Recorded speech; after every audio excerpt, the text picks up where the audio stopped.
जानवरों से जुड़े कुछ ऐसे ही झूठ, गलत धारणाएं या यूं कहें कि मिथ से आपको रूबरू करवाएंगे, जिन्हें आज तक हम सच मानते आए हैं, लेकिन वो सरासर झूठ है। इसलिए वीडियो को अंत तक जरूर देखना। नए व्यूअर्स जल्दी से सब्सक्राइब तो कर लो और बगल की घंटी दबाकर ऑल पर क्लिक कर देना।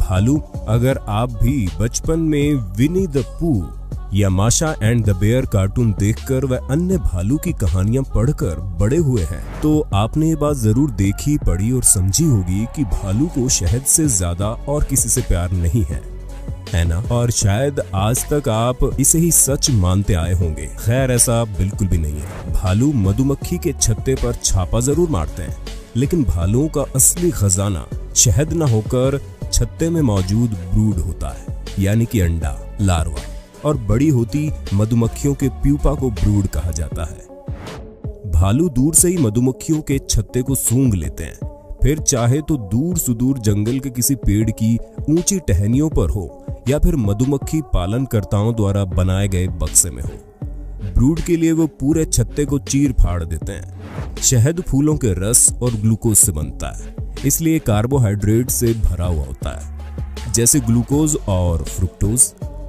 अब जब सामने शहद से भरा छत्ता है तो जाहिर सी बात है भालू उसे खाएगा ही, लेकिन ये वास्तव में उनके आहार की असल खुराक नहीं है। दूसरी ओर ब्रूड प्रोटीन और फैट से भरा नाश्ता होता है और ये भालू को हाइबरनेशन में मदद करता है, जब वे महीनों तक खाना या पीना बंद कर देते हैं और जीवित रहने के लिए संग्रहित पोषक तत्वों पर भरोसा करते हैं।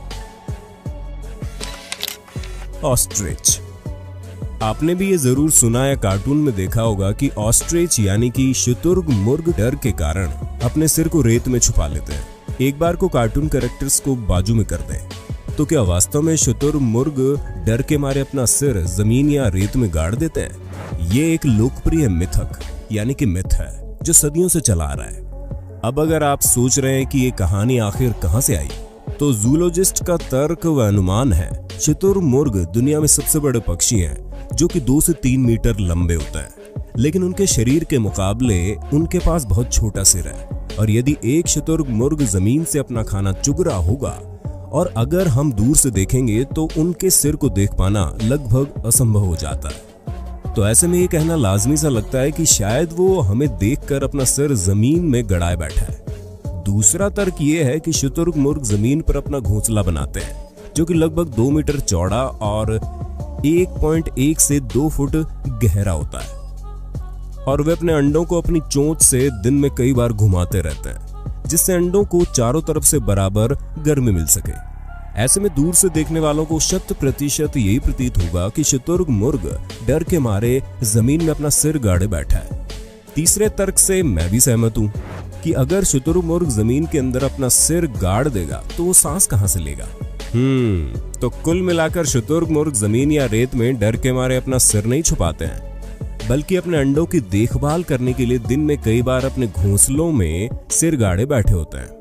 इसलिए ये बात ऑस्ट्रिच की शारीरिक डील डॉल के मुताबिक मेल नहीं खाती। जिसके पास इतना विशालकाय शरीर हो, जो 65 किलोमीटर प्रति घंटे तक की रफ्तार से सरपट दौड़ सकता हो, वो भला क्यों डर कर अपना सिर छुपाएगा? इसकी 2 लंबी और जानदार टांगें एक दुलत्ती में इंसानों को चित कर सकती है। इसलिए अब से किसी के चरित्र पर शुतुरमुर्गी होने का ठप्पा लगाने के पूर्व जरा ठीक से सोच विचार कर लेना। पॉर्क्यूपाइन यानी कि साही। साही एक ऐसा जानवर है जो अंटार्कटिका छोड़कर हर एक कॉन्टिनेंट में पाया जाता है। शायद आपको भी किसी ने बताया हुआ कि अगर आप साही को डराएंगे तो वो अपने सुई जैसे नुकीले बालों हवा में बौछार कर आप पर हमला कर देगा, या फिर कार्टून में आपने उन्हें ऐसा करते देखा होगा। लेकिन सुनने में कितना कूल मालूम पड़ता है, असल में ये बिल्कुल भी सच नहीं है।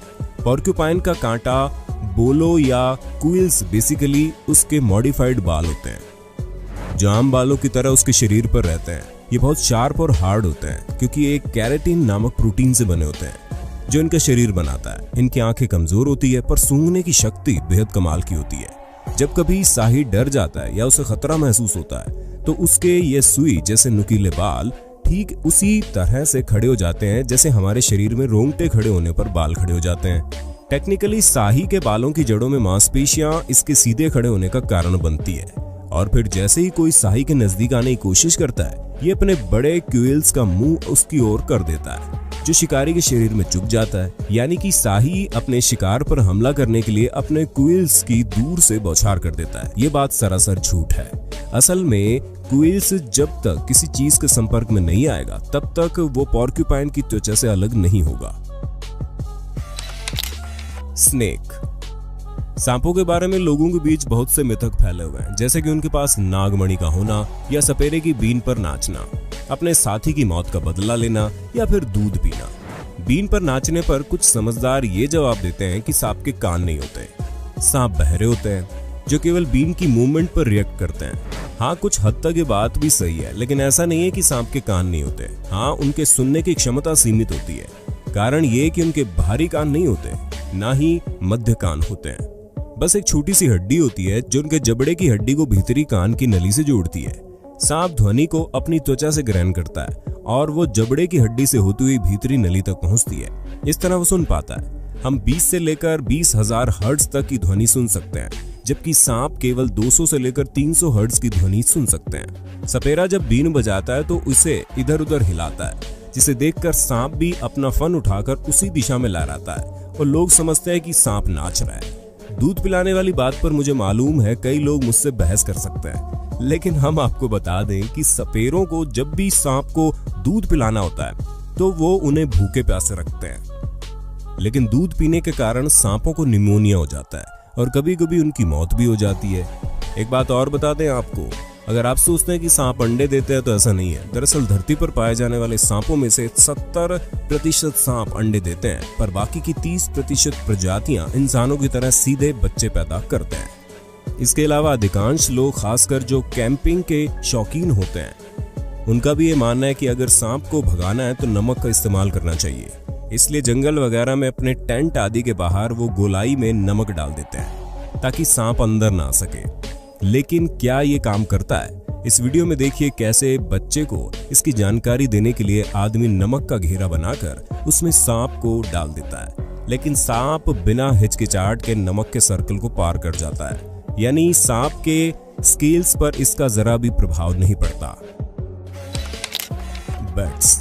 अंग्रेजी में कहावत है as blind as a bat, यानी चमगादड़ की तरह अंधा, और अधिकतर लोग ऐसा ही मानते आए हैं। लेकिन चमगादड़ अंधे नहीं होते, बल्कि उनकी आंखें होती है और वो देख सकते हैं। कुछ चमगादड़ विशेष रूप से बड़ी प्रजाति वाले मेगाबैट जो फल आदि खाते हैं, वो तो इंसानों से भी बेहतर देख सकते हैं। सही मायने में बोलें तो ये भोजन खोजने के लिए अपनी आंखों और नाक पर ज्यादा भरोसा करते हैं। चमगादड़ की प्रजातियां जो कीटों का शिकार करती है, उनकी छोटी आंखें होती है और रात में अपने शिकार और खाने के लिए अपने अतिरिक्त सेंस, जिसे इको लोकेशन कहते हैं, उस पर ज्यादा भरोसा करते हैं। ये मुंह से छोटे छोटे स्क्वीक्स, जिसे हम पक्षियों का चींची करना कहते हैं या फिर क्लिक की आवाज कहते हैं, जो कि आमतौर पर हाई पिच की होती है और हम इंसानों की सुनने की क्षमता से अधिक होती है, जो इको होकर वापस आती है और उनके कानों में मौजूद अत्यधिक संवेदनशील रिसेप्टर कोशिकाएं लौटने वाली उस इको फ्रीक्वेंसी में से किसी भी सूक्ष्म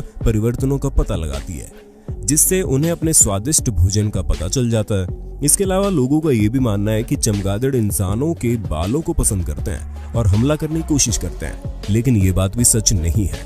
चमगादड़ निश्चित रूप से देख सकते हैं और रात के अंधेरे में गलती से आपके बालों से भी टकराने से बचने के लिए इको लोकेशन का इस्तेमाल करते हैं। साइंटिफिक सबूत ये है कि इन चमगादड़ों के पंखों में विशेष खासियत होती है, जो कि रात के समय नेविगेशन के लिए विशेष सोनार से सुसज्जित होती है, जो इनके इको लोकेशन में मदद करते हैं। और वैसे भी उन्हें जीरो इंटरेस्ट है आपसे टकराने और उलझने में, और यदि ऐसा हो भी जाए तो वो आपसे नहीं, आपके आसपास मौजूद किसी कीट मच्छर को पकड़ने की वजह से ही हुआ होगा, आपसे तो बिल्कुल भी नहीं। बर्ड्स। बचपन में आपने जरूर सुना होगा कि नवजात पक्षी को छूने से उसकी माँ अपने बच्चे को अपनाती नहीं है, क्योंकि उसमें इंसानी महक आने लगती है, लेकिन ऐसा बिल्कुल भी नहीं है। वैसे ये शहरी लोक प्रचलित दंत कथा बुरी नहीं है, ये वास्तव में बच्चों की जिज्ञासु स्वभाव को वन्य प्राणियों से दूर रखने के लिए एक अच्छे मकसद वाली कहानी भी हो सकती है, जिन्हें हमें उन बच्चों पर ही छोड़ देना चाहिए। असल में ये कहा जाता है कि एक बार जब इंसानी हाथों द्वारा इन पक्षियों को छू लिया जाता है तो पक्षी की गंध बच्चे के शरीर में मौजूद गंध से खत्म हो जाती है और उनमें से इंसानी महक आने लगती है, और इससे शायद माँ की मातृत्व ममता खत्म हो जाती है, जबकि असल में ऐसा नहीं है। वैसे अगर देखा जाए तो पक्षियों को वास्तव में गंध की गहरी समझ होती नहीं है। इसके अलावा संसार का सबसे बड़ा कुदरती नियम है कि सभी माता पिता हैं जो अपने बच्चों से सदा स्नेह रखते हैं, मतलब वे आम तौर पर अपने बच्चों को कभी नहीं छोड़ते, फिर चाहे उनमें से कितनी भी बुरी गंध क्यों ना आ रही हो। यदि अगर आप जमीन पर किसी शिशु पक्षी को पाते हैं तो वही नो टच वाला नियम ही लागू रखें, क्योंकि हो सकता है उनके माता पिता पास में ही हो और आपके जाने की प्रतीक्षा कर रहे हो। आज के लिए इतना ही। उम्मीद करते हैं आज के इस वीडियो में आप लोगों को सही जानकारी देने में हम सक्षम रहे होंगे और जानवरों को लेकर बहुत सी गलतफहमी को दूर करने में कामयाब भी रहे होंगे। साथ ही आपको नया कुछ सीखने को भी मिला होगा। तो लाइक कमेंट कर देना। अगर आप भी लोगों में प्रचलित जानवरों से जुड़ा कोई मिथक जानते हैं तो कमेंट कर दीजिए, और जो इसका पार्ट 2 देखना चाहते हैं वो भी कमेंट कर दीजिए। हम आप सभी से अनुग्रह करते हैं कि लॉकडाउन के आदेशों का पालन करें, घर पर रहें, स्वस्थ रहें, सुरक्षित रहें।